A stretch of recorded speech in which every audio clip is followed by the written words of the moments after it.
Welcome back to another week of reading the Bible. I don't really want to read the Bible today, but we got to do it. It's Sunday, May 31 at approximately 2:30ish p.m. There's my dog listening to me about to read the Bible, and there's Candy. We are on 37, so let's do this, guys. Oh, women don't want to assume your guys' gender.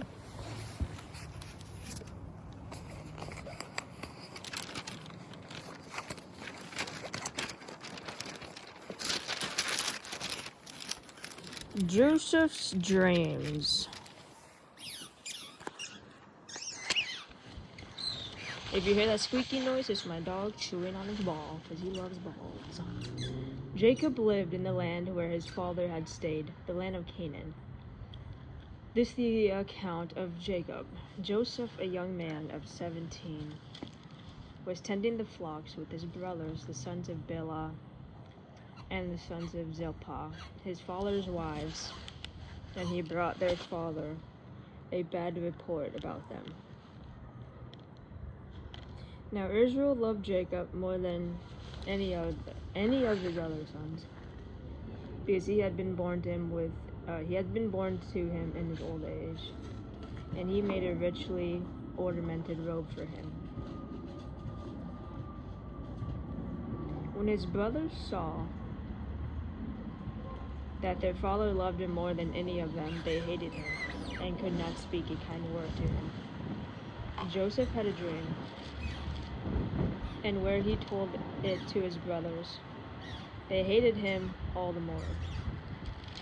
He said to them, "Listen to this dream I had.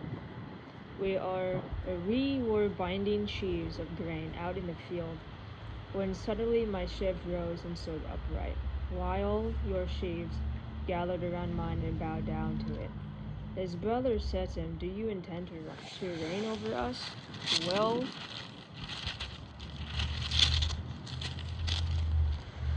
you actually rule us?" And they hated him all the more because his dream and what he had said. And then he had another dream and told it to his brothers. "Listen," he said, "I had another dream. And this time the sun and moon and 11 stars were bowing down to me." When he told his father as well as his brothers, his father rebuked him and said, "What is this dream you had?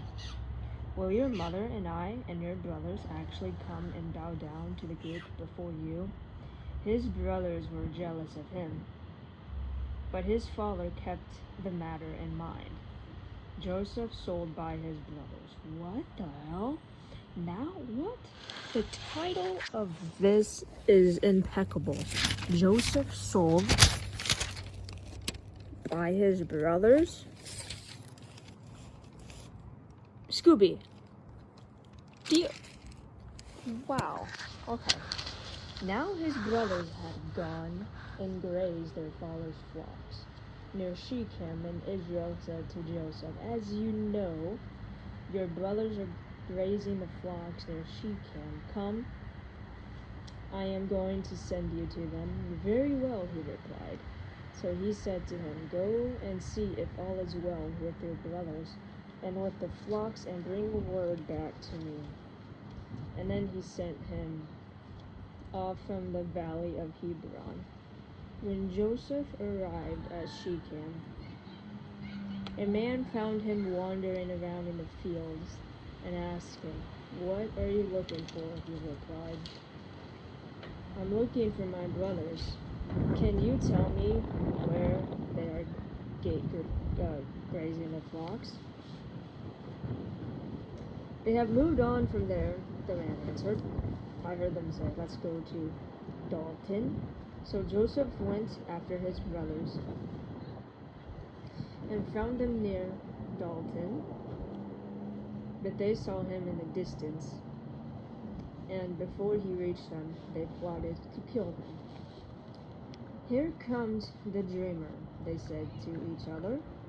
"Come now, let's kill him and throw him into one of these cisterns and say, 'That's a ferocious animal devoured him, and then we'll see what comes of his dreams." When Reuben heard this, he tried to rescue him from their hands. "Let's not take his life," he said. "Don't shed any blood. Throw him in the cistern here in the desert, but don't lay a hand on him." Reuben said this to rescue him from them and take him back to his father. So when Joseph came to his brothers, they stripped him of his robe, the richly ornamented robe he was wearing, and they took him and threw him in the cistern. Now the cistern was empty. There was no water in it. As they sat down to eat their meal, they looked up and saw a caravan of Ishmaelites coming from Gilead. Their camels were loaded with spices, balm, and myrrh, and they were on their way to take them down to Egypt. Judah said to his brothers, What will we gain if we kill our brother and cover up his blood? Come, let's sell him to the Ishmaelites and not lay our hands on him. After all, he is our brother, our own flesh and blood." His brothers agreed. So when the midnight merchants came by, his brothers pulled. Okay, so here we are at the part of answering questions. A little update on last week. I haven't watched any porn this week. So, I knew from last week I would get it under control, and I did. This week is more of the same from last week, just stressful finding a job. But I outgrew my temptations this week. It was easy. Very easy to stay focused. I'm still doing OnlyFans, but I'm having more self-control with it, and I'm having a schedule. If Joseph were your brother, what would you do? Nothing. I would be like, okay, you had a dream that your sword, reigned over, my sword. Who cares? I'd be like, okay, awesome, your sword is stronger. None of these above really fit, though. I would literally do nothing. Look at this. I would literally do nothing. Do you see that? You can pause it. I would literally do nothing. None of these options work. I would literally do nothing.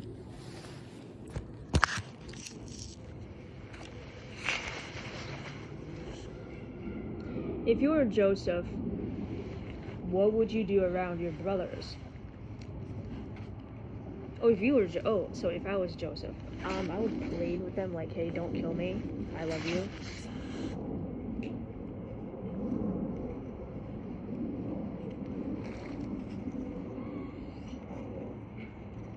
I'll keep my mouth shut. I would try to do anything that I'll probably keep my mouth shut. Do what he did. Tell her, like, no.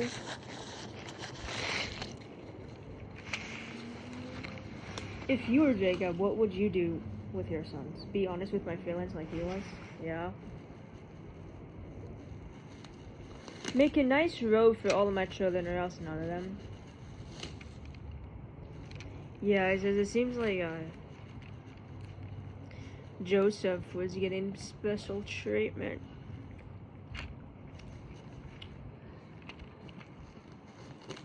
Call a family meeting.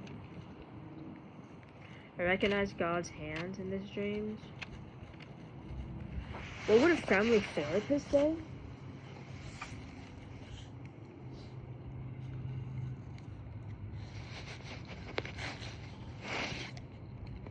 What the hell are these answers? Joseph didn't seem like he was spoiled. Jacob is an unfit parent. None of the above.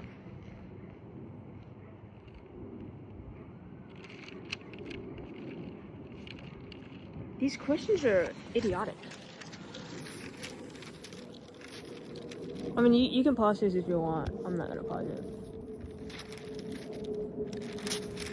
Look at these questions. These questions are idiotic. I would pick none of the above. What the hell?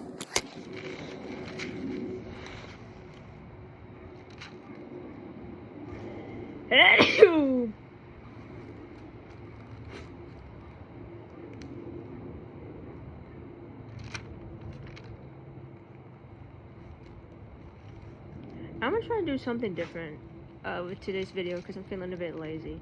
I'm not gonna even edit this video. I'm just gonna post it directly after I'm done filming. Dude, I really got to create more of a schedule where I can have time to relax. For the past month, I haven't relaxed.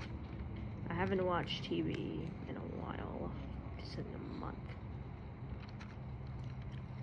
You know, if I'm not reading the Bible, I'm literally reading a book. If I'm not doing that, I'm doing YouTube. And very stressful, man, trying to find income.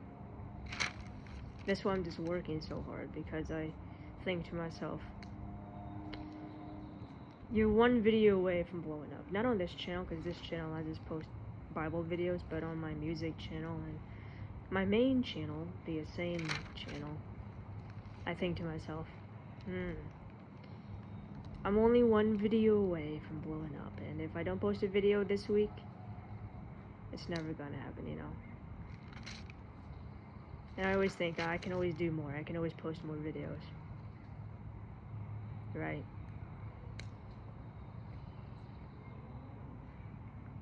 This channel, I'm not too keen on, you know, getting subscribers. Because I'm just posting me reading the Bible. And I occasionally post random videos of random funny, or not funny, just random knickknacks whenever I feel them. That's it. But I have been working too much. It's funny that I've been working, but not working professionally. I've been working a lot towards my personal hobbies, but not so much as a job inquiries, which is very funny to me, because what do you mean you work? You know, you don't even have a job. But I would say if I do get paid on YouTube, it'll definitely make it worthwhile. Oh, it has to happen, man. What do you think God gave these dreams to Joseph?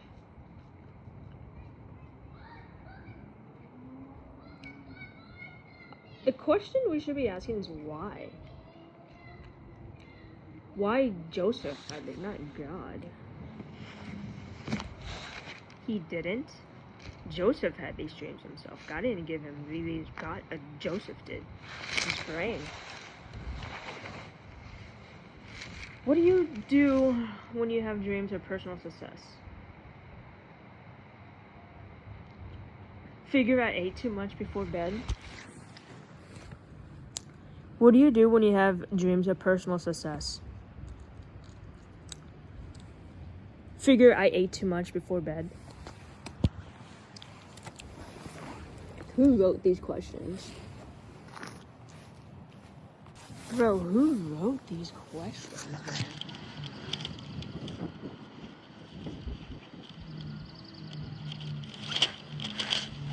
Keep them to myself. And then I'll probably make a YouTube video about it. Knowing me. Yeah, tell everyone who will listen. Knowing me, I'll probably make a YouTube video about it.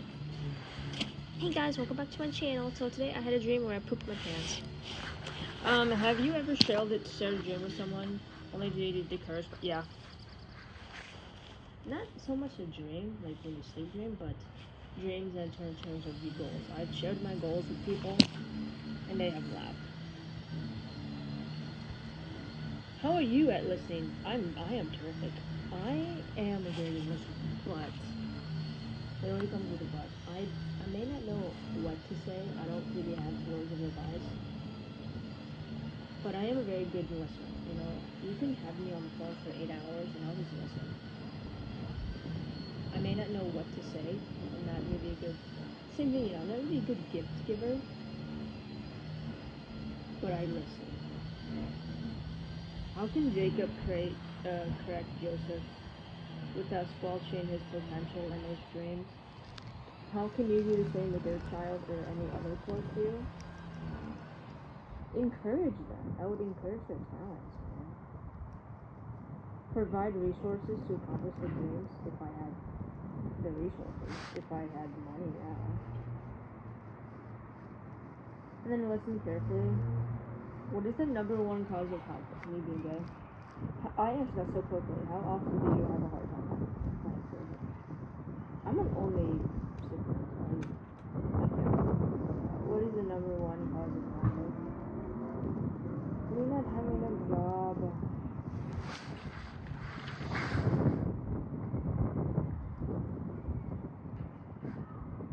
I am so lazy. I don't even know, man. I woke up today and I said today's not it.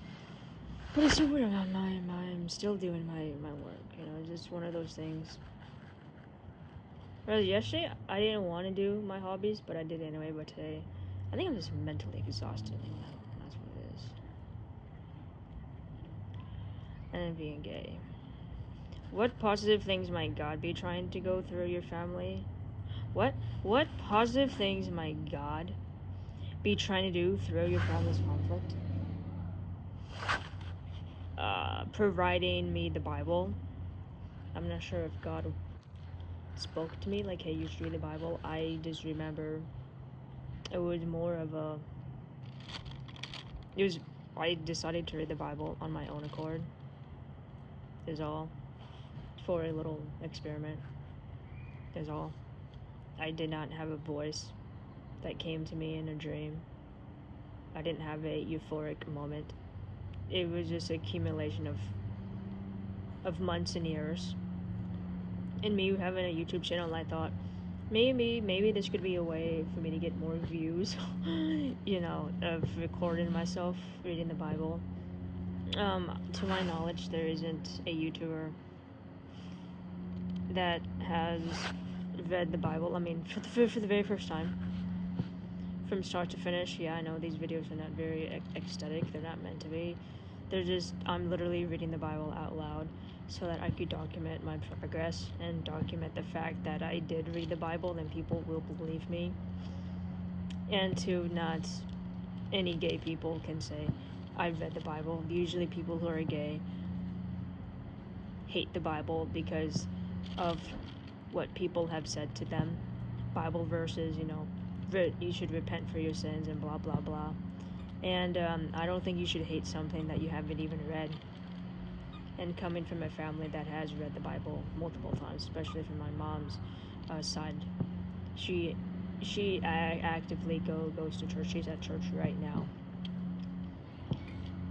So Bible, the Word of God is always around me. So I thought I'll give it a shot. So that's kind of a way, you know, God is not, I don't think God has the ability to change who I am. I'm not asking him to. I like the way that I am. But I think maybe God wants me to read the Bible. But again, it's my choice. My mom bought me this Bible. Yeah, many years ago. Never read it. Now I'm reading it. What do you describe your life lately? More like sweet dreams or nightmares? Sweet dreams or nightmares. Why? I don't have a job. I don't have any income. That scares me.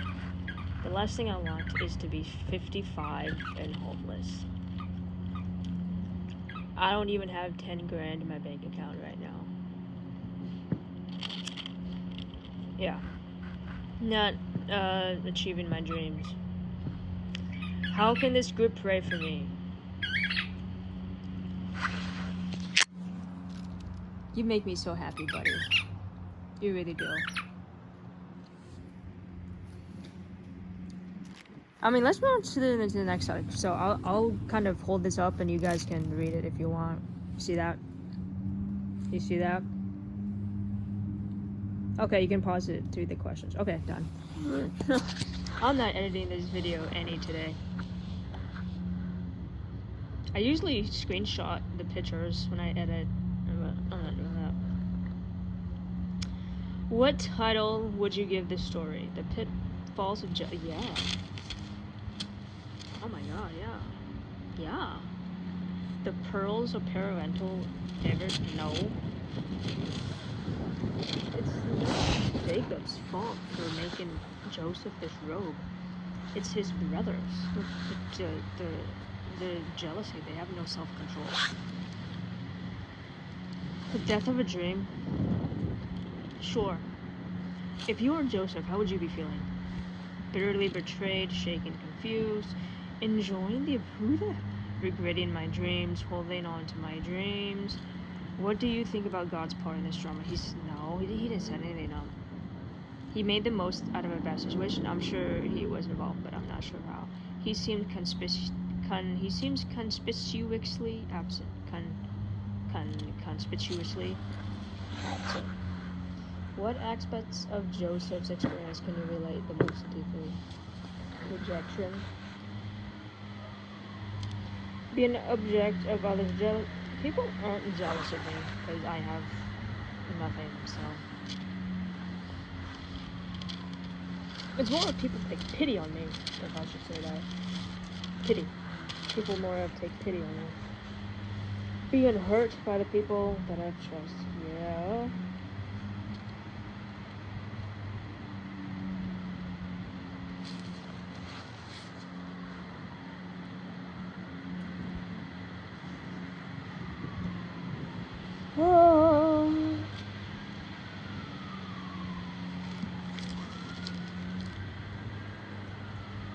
How do you respond when you are betrayed by people close to you?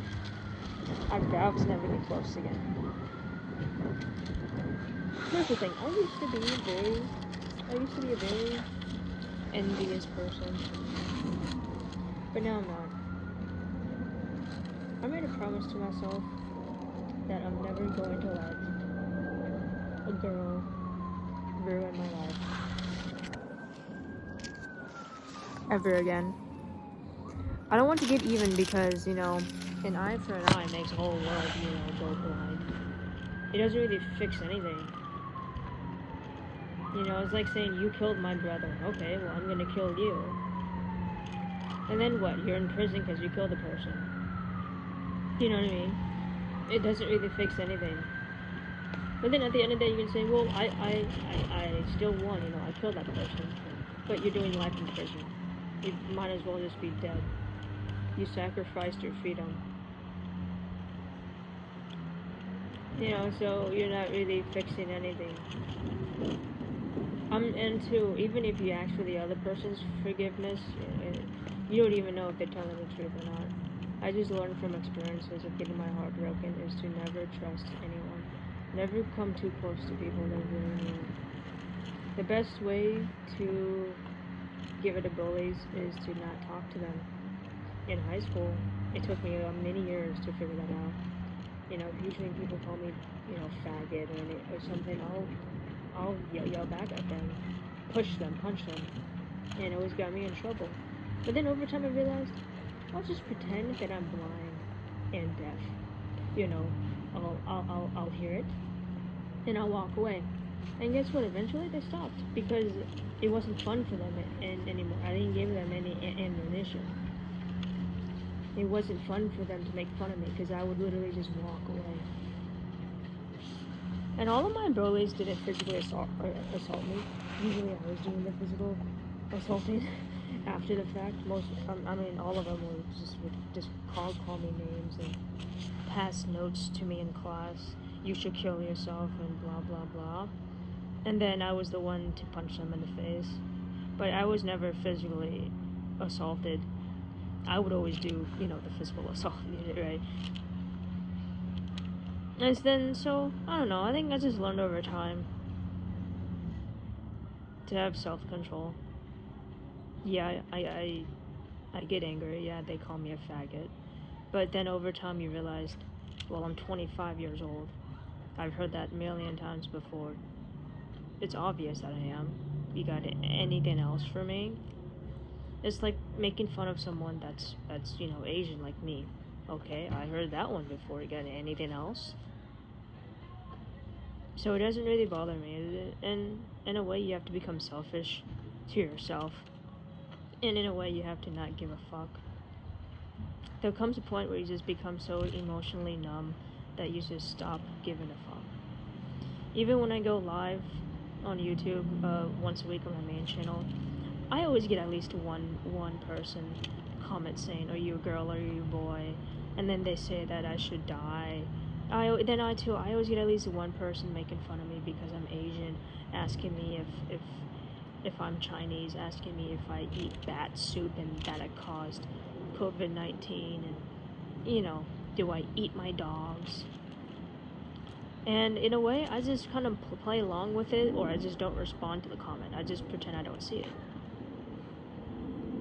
Because when you go live on YouTube, there's so many people that comment, so if I don't read it, I just don't read it. But sometimes I say something back, just very sarcastically, like, okay, I don't care. Like, sometimes I'll even say, yeah, I eat my dogs, just to shut them up, right? Or they go, you really do eat your dogs? And I'll just sometimes respond back, whatever floats your boat. And if you believe it, you believe it. Because they're expecting you to get angry, and I just don't get angry anymore. I don't want to get even. Sometimes I do, really I do. But I think it comes with being mature. I think it does. Being mature. It's like one of those things where if you can't handle people making fun of you being gay, and then just don't be gay. In a way, it sounds a bit harsh. But everyone in life has their own struggles in life. And I just came to believe that. And also to avoid certain places, if you don't want to be called a faggot, just don't go to places that have those type of people that make fun of you. Don't go to bars, right? And then if you know that you're gonna go to the grocery store, maybe don't wear that shirt, wear something else. But sometimes you just can't control it, what other people feel, and sometimes you want to wear what you want to wear, which I get. But again, it actually does get better after high school. It really does. Now the only people that make fun of me who I am gay is my parents, the internet, and the people looking at me weird when I go to the grocery store, and then when I use public bathrooms. But they don't really say anything to me. It's more of a look. Right. It does get better, especially after school. In college, I didn't actually have any bad experiences being who I was in college. I think in college, people just grow up. If you don't like someone, you just don't say anything. You keep it to yourself. But I think, in high school and middle school, if you don't like someone, you just say it because you're just kids. But I think when you're in college, you're a lot older. You want to become mature. You want to make a name for yourself. You want to be a good person. And everything revolves back to your past. If you make a business and they record you saying a certain thing, you can get fired. But I don't ever remember anybody making fun of who I was when I was in college. Dude, he's been doing that for 10 minutes now. Oh, that's my long answer. Question 5 is I assume it's part of God's plan, and I vow to never get close again. I got my heart broken. That's another story for another time. Go look on my main channel. What do others have that you are most tempted to be jealous? Money. I love money, man. Good looks. I could care less about good looks. Ah, fuck it. Good looks, good friends, good jobs, close families, talents, accomplishments, happiness, and then health. I'm gonna be selfish. I don't care. 6. What do others have that you're most tempted to be jealous of? Money, good looks. Good. I originally was gonna put money, but then I said, you know what? Fuck it. I'm gonna put all of them. good looks, good friends, good jobs, close families, talents, compliments, happiness, and I said other good health. Because I have health conditions. I would like nothing more than money and good health. What dreams has God given you for your future? I never had a... God never spoke to me, so I don't know.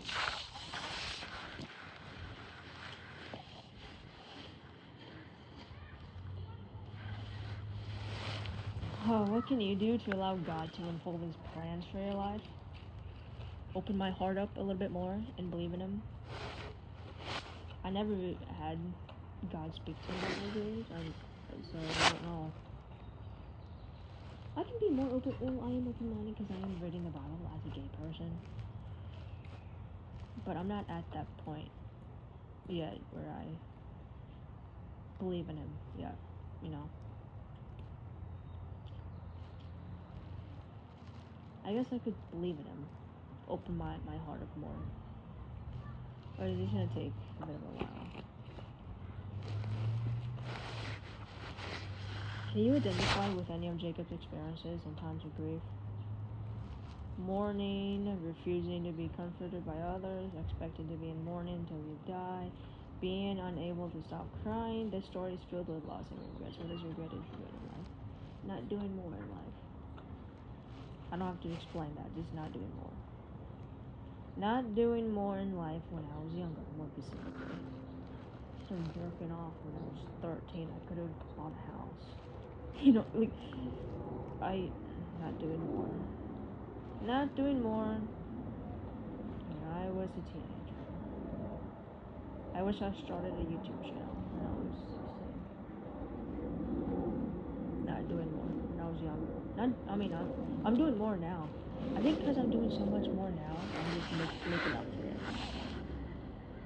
You know, I haven't done more when I was younger, so I think that's why I'm just making up for it by doing so many hobbies. So that's the easy one. Not doing more when I was younger. Video game, alcohol. How much pain is that regret caused? 10 out of 10. Is pain getting better? It's worse.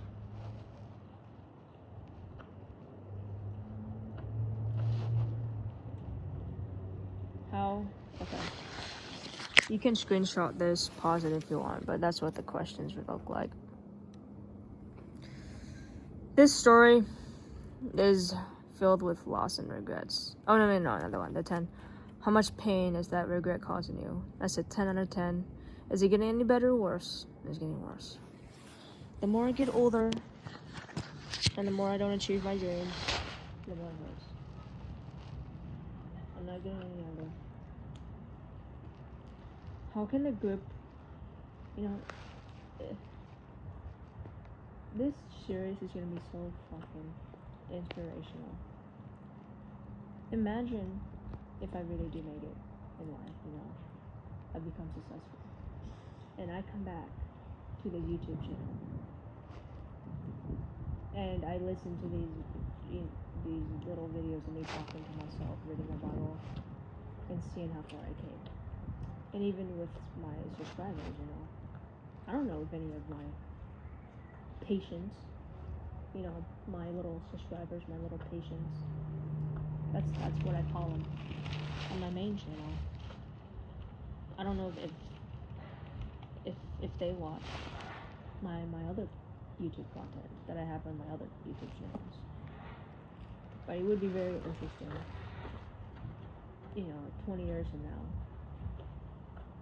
How many viewers would this video get, I know when I post it, we're only gonna get 3 views, and that's just me clicking on the video. Okay. But I'm not doing this series to get views. I'm just doing it just so I can have the evidence of people saying, "You read the Bible?" Yeah, I read it. Go look. I think I'm trying to prove the world wrong, especially my mom. She still doesn't believe me that I read the Bible every week. The other day, she asked me if I completed Genesis, and I said no. And then she told me, "Haven't you been reading the Bible for 3 months now?" And I said, "Yeah." And then She goes, "You should have already been done," and she yells at me that you should have already been done. And I just told her that I read once a week for about an hour, and most of the time I talk about it. I talk about it what I read. That takes up the majority of the time, because the Bible that has questions, and I like to talk about it, answer the questions. I read the Bible out loud, and sometimes I don't think sometimes, but especially in the beginning, I read some of the pages twice. I don't do that now, but before when I first started, I read each page twice. And I told her that I only read for about an hour, maybe over an hour, around the 30-minute to 45-minute range. She just told me that I need to read more, and then I told her that I think it's more important if I understand the Bible and then trying to get it done as fast as possible. You know, because my mom has read the Bible probably 50 times, you know, from start to finish her life. So my mom's a pro at the Bible. She has memorized, she knows, like, oh, in Genesis 36, what's the name of the planet? Like, she knows every single story. And it made me mad, it really did. Because she basically just told me I'm not doing more. But I am doing more. This is my first time reading the Bible, and it's better than ever. You know, she complains I don't read the Bible, so I'm reading the Bible right now. She complains that I'm not reading it fast enough. That I should already been done with Genesis. I should already been on the New Testament by now. You know, I just don't really appreciate that. Not just from other people as well. Not even with the Bible as well, but just with other things in life. You don't even have a job. You don't even have more subscribers. You have all that time to make YouTube videos and blah blah blah blah blah.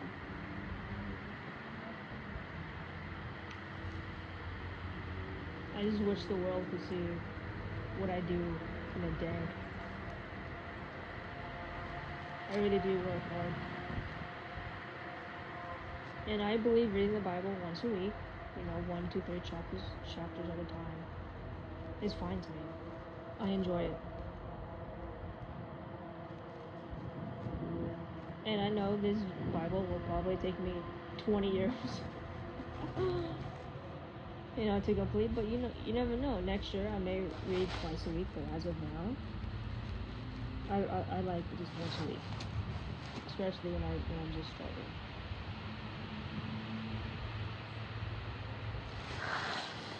But I didn't get too mad, because it's not the first time someone has said to me that I should be doing this. Oh, you should be doing this.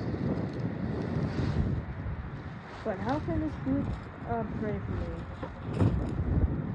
I guess they could pray for me in a way that I believe in God more. Maybe I read the Bible once instead of once a week, twice a week. But I know that's not going to happen. Just with everything that I'm working on. Because every time I read the Bible, it takes me at least an hour at a time. And that hour, I can spend editing a video. That hour, I could spend playing the guitar. I mean, you can pray for me all you want, but I'm not going to read the Bible no less than once a week, especially now. I guess you guys can pray for me in the sense of me finding some source of income that would make my life so much better. Is that so much is that so much I need to buy things now? Is just that when my parents are gone, what am I gonna do? I have to pay rent. I have to pay food. So I'm planning on that. You know, what's gonna happen when I'm 40? My parents won't most likely pass away till the age of, when I'm 40.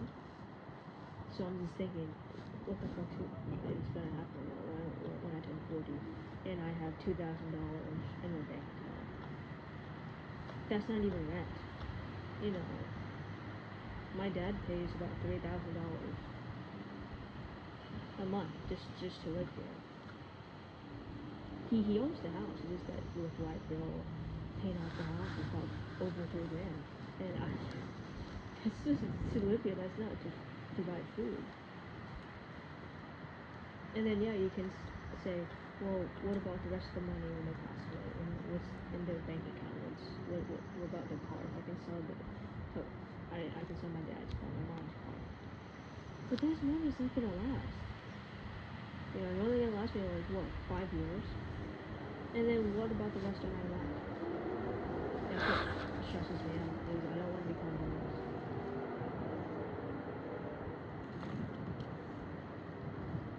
And then with my health conditions, I need to go to a doctor immediately. I should have went to a doctor years ago.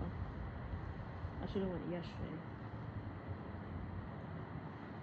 I need to go to the doctor, get medication for my blood sugar. That's what scares me. One day my blood, I don't want to say it. I need money, man. It sucks, man. Everything in life is about money. If you don't have money, you die. You don't really, man. Even when you die, you need money, because who's gonna help pay for your funeral? I mean, even when you die, nobody cares. You know, even when you die, people are like, how much is my dad have for you? You know, who gets that? Who's gonna pay for the funeral? Who's gonna pay for the coffin? How much is it? Even when you die, nobody gives a shit about you.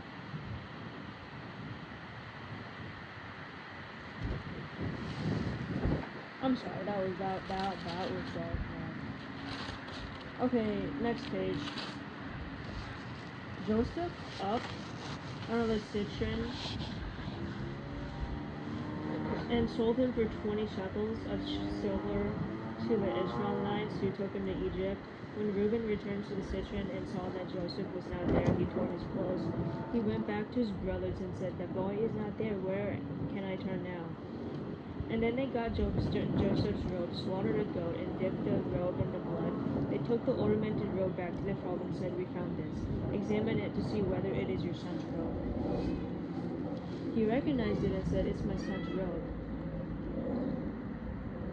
Some ferocious animal had devoured him. Joseph had surely been torn to pieces. And then Jacob tore his clothes, put on sackcloth, and mourned for his son many days. All his sons and daughters came to comfort him. "I go down to the grave to my son," so his father wept for him. Meanwhile, the Mennonites sold Joseph in Egypt to Potiphar, one of Pharaoh's officials, the captain of the guard. That's messed up, man. Telling your dad your son, one of your sons died. That's kind of messed up, man. That is some messed up stuff. That's messed up, man.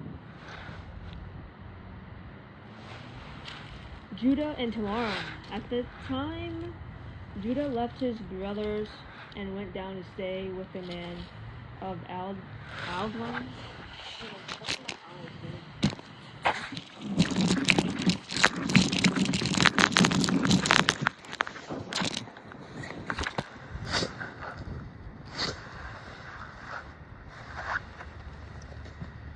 Hi, buddy boy.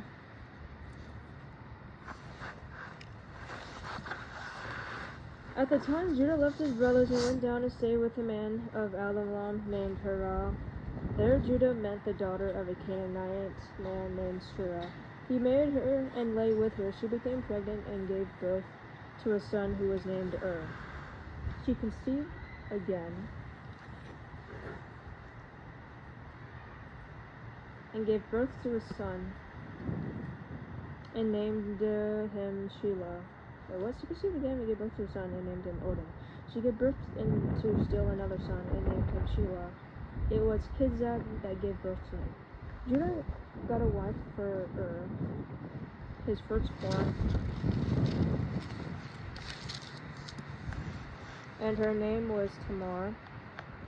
But Judah's firstborn, was wicked in the Lord's sight, so the Lord put him to death. What? Judah got a wife for the firstborn, and her name was Tamar. But Judah's firstborn, was wicked in the Lord's sight, so the Lord put it. Why? Why? What? And then Judah said to Odin, lie with your brother's wife and fulfill your duty for as a brother-in-law to produce offspring for your brother. But Odin knew that the offspring would not be his, so whenever he lay with his brother's wife, he spilled his semen on the ground to keep from producing offspring for his brother. What he did was wicked in the Lord's sight, so he put him to death also. What? Judah then said to his daughter-in-law Tamar, live as a widow in your father's house till my son Shelah grows up, for he thought he may die soon, just like his brother. So Tamar went to live in her father's house. After a long time, Judah's wife, the daughter of Shur, died. When Judah had recovered from his grief, he went up to Tamar, to the man who was shearing his sheep, and his friend Hurrah, the Adullamite, went with him. When Tamar was old, this is when I'm so tired, man. When Tamar was told, your father-in-law is on his way to Teni to shear his sheep, she took off her widow's clothes, covered herself with a veil to disguise herself, and then sat down at the entrance of Enam, which is on the road to Timnah. For she saw that their Shelah had now grown up. She had not been given to him as his wife. When Judah saw her, he thought she was a prostitute, for she had covered her face. Not realizing that she was his daughter-in-law, he went over to her by the roadside and said, come now and sleep with you. And what you will give me to sleep with you, she asked. I'll send you a young goat from my flock, he said. Will you give me something to pledge until you send it, she asked. He said, what pledge should I give you? Your seal and its cord and the staff in your hand, she answered. So he gave them to her and slept with her, and she became pregnant by him. After she left, she took off her veil and put on her widow's clothes again. Meanwhile, Judah sent the young goat by his friend, the Adullamite, in order to get his pledge back from the woman. But he did not find her. He asked the man who lived there where she is the shrine prostitute who was beside the road at Enam. There hasn't been any shrine prostitute here, they said. So he went back to Judah and said, I didn't find her. Besides, the men who lived there said, there hasn't been any shrine prostitute here. Then Judah said, let her keep what she has, or we will become a laughingstock. After all, I did send her this young goat, but you didn't find her. After 3 months later, Judah was told that your daughter-in-law Tamar is guilty of prostitution. As a result, she is now pregnant. Judah said, bring her out and have her burned to death. As she was being brought out, she sent a message to her father-in-law. I am pregnant by the man who owns these. She added, see if you recognize whose seal and cord and staff these are. Judah recognized them and said, she is more righteous, and then since I wouldn't give her to my son Shelah. And he did not sleep with her again. When the time came for her to give birth, there were twin boys in the womb. As she was giving birth, one of them put out his hand. So the midwife took a scarlet thread and tied it to his wrist and said, this one came out first. But when he threw back his hand, his mother came out and said, no, this is how you have broken out. Huh? And he was named Perez. And then his brother, who had the scarlet thread on his wrist, came out, and he was given the name Zerah. Huh? So we read... Alright, so we read 36... we read... what was it? Yeah, 37 on the way to 38 today. So 2 chapters. 2 chapters in 1 hour. What does that mean? When the time came for her to give birth, there were twin boys in her womb, and as she was giving birth, one of them put out his hand, so the midwife took a scarlet thread and tied it on his wrist and said, this one came out first. Yeah, which it did. But when he drew back his hand, his brother came out. And she said, so this is how you have broken out. And he was named Perez. And then his brother, who had the scarlet thread on his wrist, came out, and he was given the name Zerah. Joseph and Potiphar's wife. Now Joseph had been taken down to Egypt. Potiphar, an Egyptian who was on one of who was one of Pharaoh's officials, the captain of the guard, bought him from the Ishmaelites who had taken him there. The Lord was with Joseph, and he prospered, and he lived in the house of his Egyptian master. When his master saw that the Lord was with him, and that the Lord gave him success in everything that he did, Joseph found favor in his eyes and became his attendant. Potiphar, I know I'm not pronouncing that right, put him in charge of his household, and he entrusted to his care everything he owned. From the time he put him in charge of his household and all of that he owned, the Lord blessed the household of the Egyptian because of Joseph. The blessing of the Lord was on everything Potiphar had, both in the house and in the field. So he left in Joseph's care everything he had. With Joseph in charge, he did not concern himself with anything except the food he ate. Now Joseph was well built and handsome, and after a while,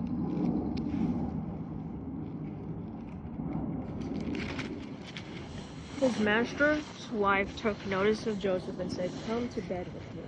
Oh my God!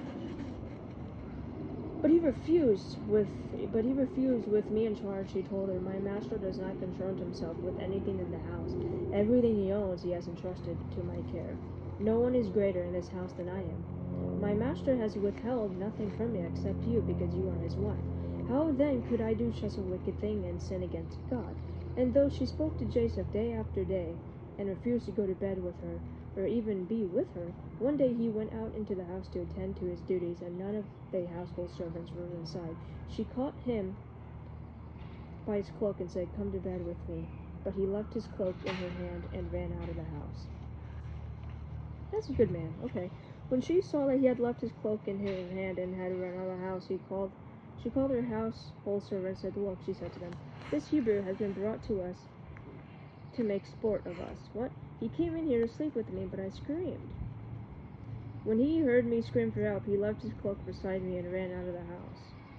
What a liar. That's rude. She kept his cloak beside her until his master came home. And then she told him the story that Hebrew slave you brought us came to me to make sport of me.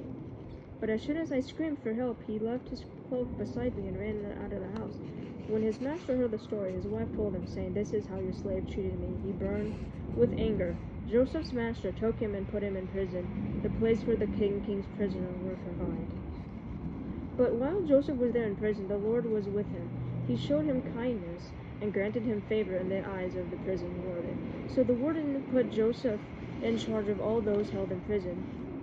And when he was made responsible of all that was done there, the warden paid no attention to anything under Joseph's care, because the Lord was with Joseph and gave success in whatever he did. That's kind of messed up. You know, that's still something that happens in real life. People lie about being raped. Oh, that is rude. That is rude. What do you see as Joseph's most important asset? God's favor. His faith. He doesn't have good luck. His brothers tried to kill him. Someone's wife pinned him against her, lied about that he raped her. So I would not say good luck. Which of the challenges Joseph faced would be the hardest for you? Being isolated from home, being sold by slavery is definitely a winner. Being thrown in prison, being falsely accused, being seduced, being sexually harassed. I could care less, dude. I've been through all that. How do you think Joseph was able to resist Potiphar's wife?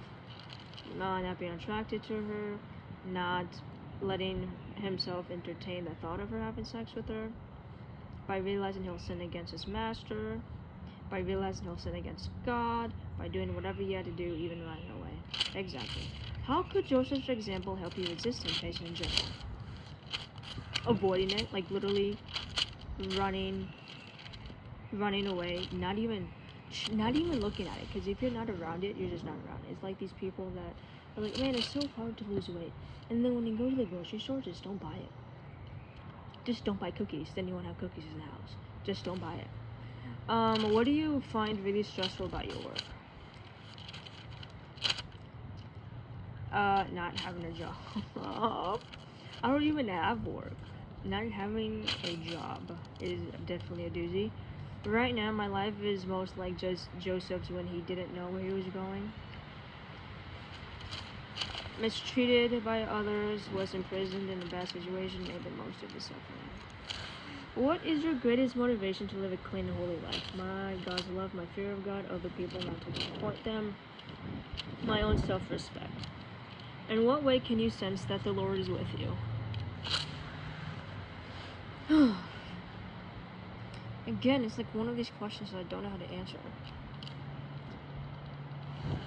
I have the Bible in my hands right now, so I'll just choose that. Having the Bible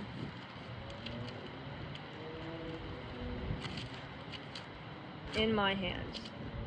If you could ask God to do one thing to help you cope, what would you do? $10 million. No, I wouldn't do $10 million. I would do health. I would choose health.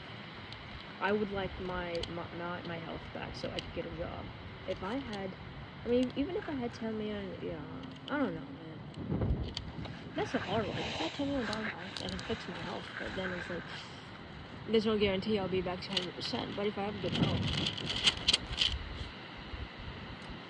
you know what, I would pick good health, and impeccable health. Yeah. I wouldn't choose money, I would pick good health. Because if I had good health, I'd be willing to work. And if I really work, I'll make even more money. So I say good health. How can this group support you in prayer in the coming week? That I have good health. You can pray for me that I have good health. We'll finish up the prayer, but this is what the questions is right now.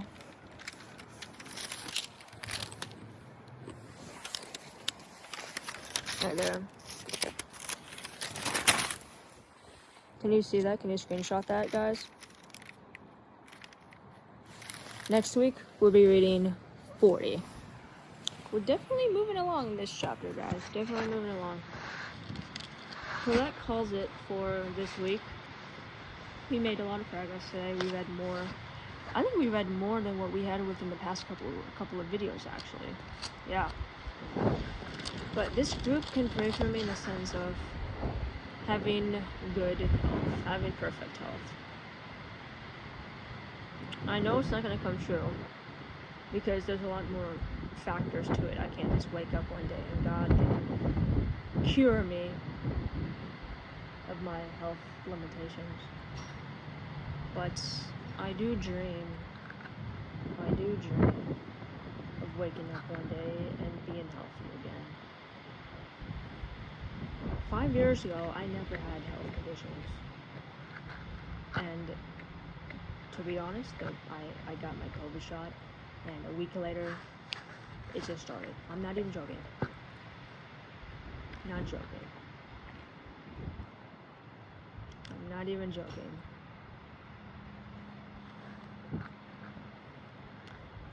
I just want my health back. I want my health back. I want my physical health back. Because then, even with all these hobbies, man, maybe I could read the Bible twice a week. It's just that now I'm moving a lot slower because of my health conditions. It makes everything a lot more difficult. I want to complete all these things in one day. And I always fail. Because I never have the energy.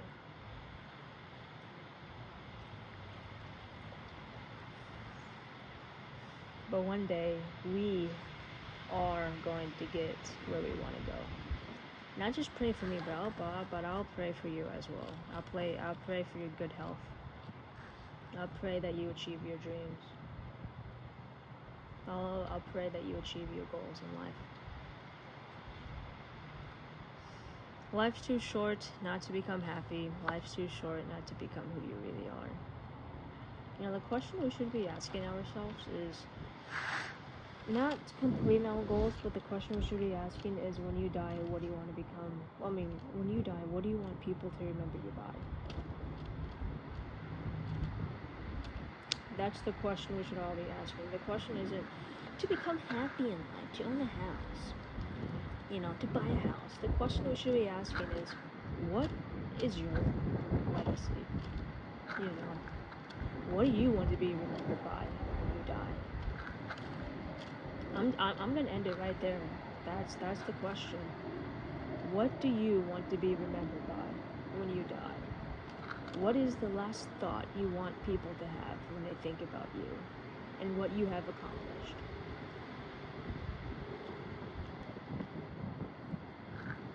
Amen.